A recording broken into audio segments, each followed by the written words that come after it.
Chers téléspectateurs, bonjour à tous. tous. Je suis Bassam et voici le professeur Wang. La dernière fois, nous avons appris des mouvements difficiles, mais je me suis beaucoup entraîné et je les maîtrise bien. Professeur, aujourd'hui nous allons apprendre de nouveaux mouvements? Oui, Alors commençons. Avant d'apprendre de nouveaux mouvements, revoyons tout d'abord les mouvements de la leçon précédente.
Et voici maintenant un aperçu des enchaînements que nous allons voir aujourd'hui.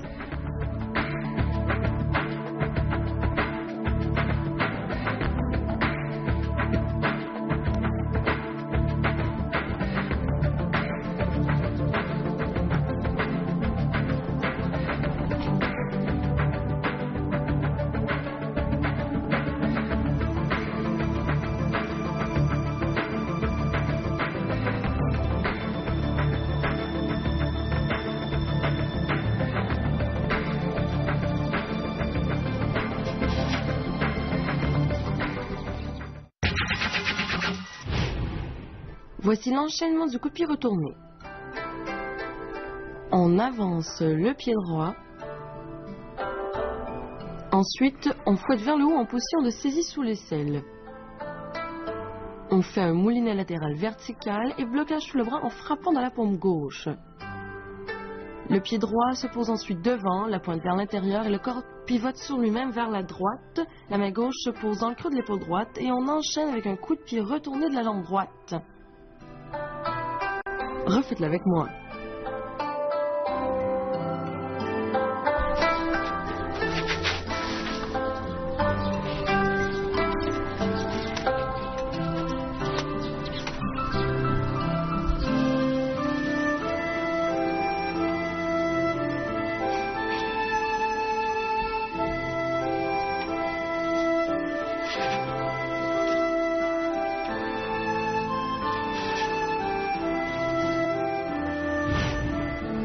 Dans cet enchaînement se trouvent plusieurs techniques de base. Saisie sous l'aisselle.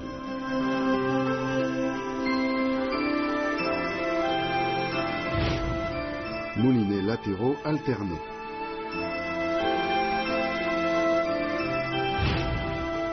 Et coup de pied retourné.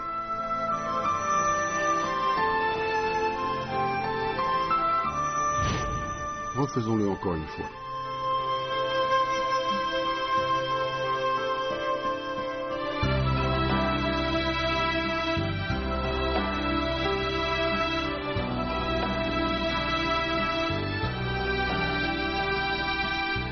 Le cheval sauvage saute la rivière. Position fixe, le nunchaku dans la main droite en saisie double. On avance le pied droit et on fouette vers le haut en position de saisie sous l'aisselle. On lève le genou gauche, on saute du pied droit et on fait un moulinet latéral alterné à gauche puis à droite et on bloque sous le bras en frappant de la paume gauche. Refaites-le avec moi.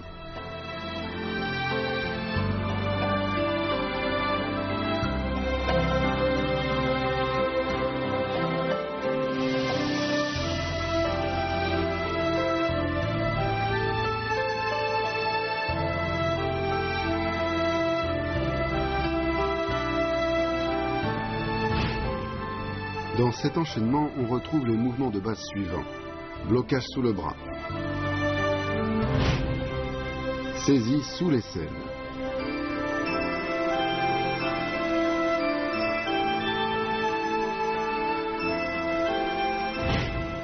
moulinets latéraux alternés.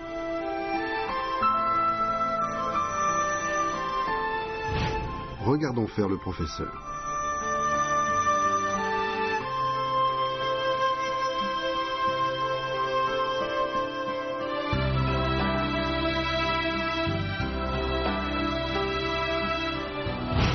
Pour l'enchaînement du coup de pied retourné, pendant le coup de pied, gardez bien votre équilibre.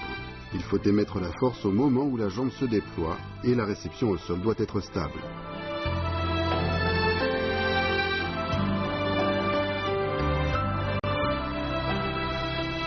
Pour le cheval sauvage saute la rivière, les mains et les jambes doivent être synchronisées et l'émission de la force doit être précise.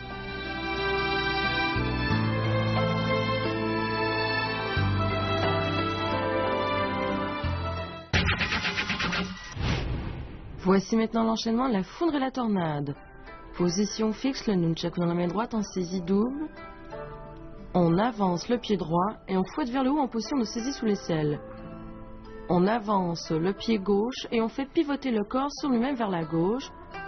La main droite fait une rotation au-dessus de la tête tout en continuant la rotation du corps et on effectue ensuite une frappe oblique vers le bas à gauche. Ensuite, dans l'autre direction, on avance le pied droit et on pivote le corps sur lui-même vers la droite et on exécute une frappe oblique vers le bas à droite. Refaites-le une fois avec moi.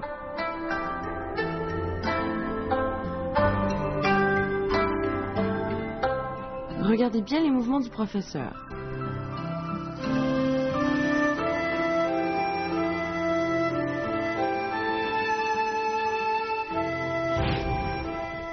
Dans cet enchaînement, on trouve les techniques de base de saisie sous l'aisselle,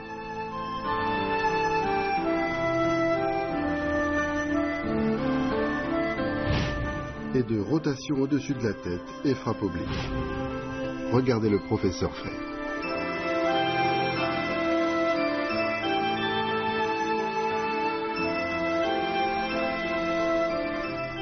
Voici maintenant l'enchaînement de l'anéantissement total. Position fixe, nunchaku dans la main droite en saisie double. On avance le pied droit et on fouette vers le haut en position de saisie sous l'aisselle. On lève le genou gauche et on frappe obliquement en bas à gauche. On pose ensuite le pied gauche devant et on avance le pied droit avec lequel on saute en se retournant tout en faisant une rotation au niveau de la tête. On bloque le bâton sous le bras et on frappe de la paume gauche en position du cavalier. Refaites-le une fois avec moi.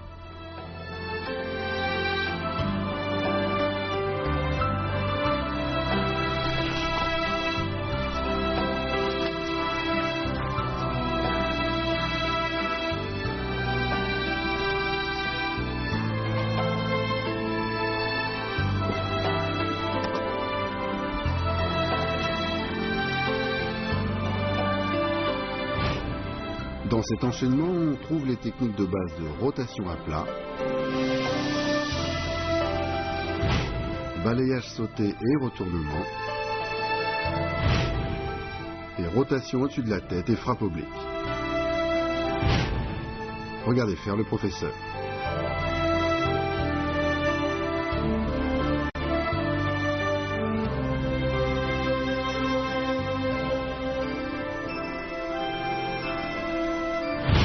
Pour la foudre et la tornade, les mouvements doivent être enchaînés. Les mouvements du bâton et du corps doivent être synchronisés. Lors de la frappe oblique vers le bas, il faut frapper avec rapidité. Le corps est légèrement tourné vers la droite. Pour l'anéantissement total, lors de la frappe vers le bas, l'émission de la force doit être précise. On fait un pas et on saute en tournant, tout en balayant autour de soi de façon synchronisée. Le corps imprime la force au bras et la force est amenée jusqu'à l'extrémité du bâton. Professeur, comment entretenir et protéger son nunchaku ? Eh bien, tout d'abord, il ne faut pas cogner d'objets durs avec son nunchaku pour éviter d'endommager les bâtons. Ensuite, après usage, il faut ranger son nunchaku dans un endroit sec et aéré pour éviter qu'il rouille ou que la corde en nylon soit humide. Enfin, si vous utilisez souvent votre nunchaku, vous pouvez huiler la chaîne afin qu'elle garde sa flexibilité.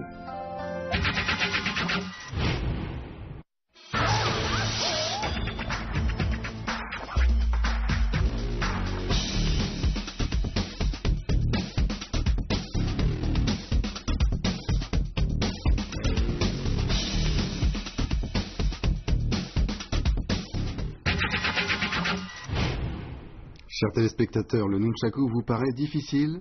Ce n'est pas grave, nous allons nous entraîner ensemble.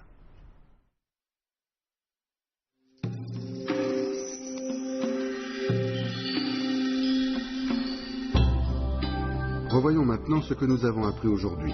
Enchaînement du coup de pied retourné.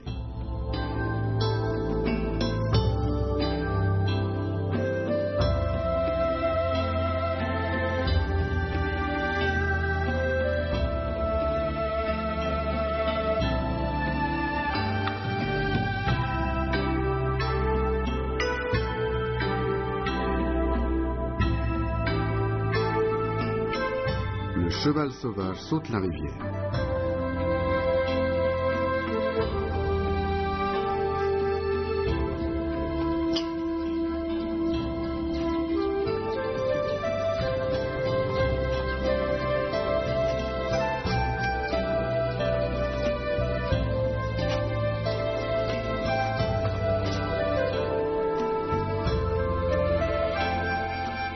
La foudre et la tornade.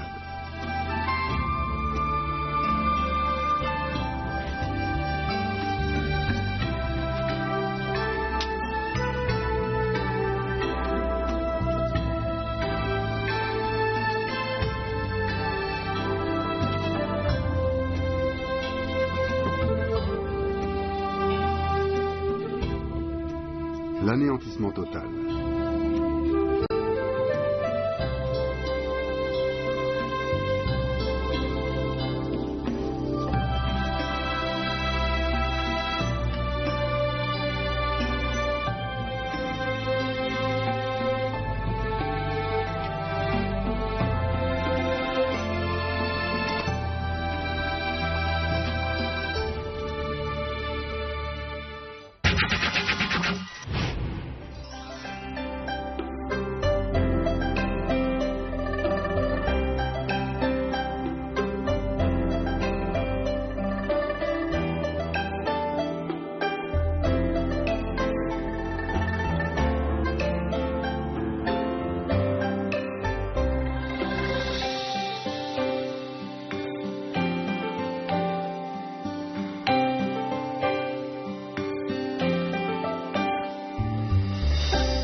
Chers téléspectateurs, vous avez bien appris toutes les techniques d'aujourd'hui?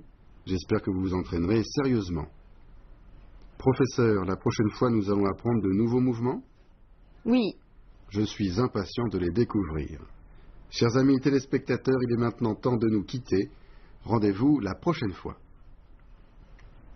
Au revoir.